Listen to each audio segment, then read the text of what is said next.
Ассалаумағалейкум бауырлар. Өтініш біліп жүремінге жазыламыз. Видеоның астында подписаться деген бар, міне осындай. Бір ғана лайкты басамыз. Аямаймыз достар. Өтініш, сіз лайк басып, менің еңбегімді бағалағаныңыз. TikTokта сіз өз видеоңызды реклама ретінде пайдалануға болады. Мысалы, мына машина өз менің немді реклама ретінде пайдаланылады. Мен оған рұқсат бере аламын. Ол дайректке жазбай-ақ та былайда. Ол үшін мен мына жерге үш нүктеге басам. Өзі профиліне кіресіздер.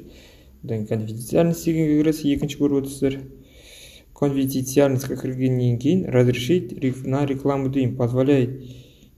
Позволяет сторонним рекламодателям использовать ваши видео для рекламы дейді. Болды.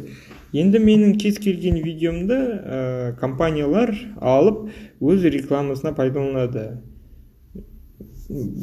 Сол достар, өте керемет. Бірақ енді мен өз қалай болды солай қояйын, себебі видео шығарып жатқаннан кейін.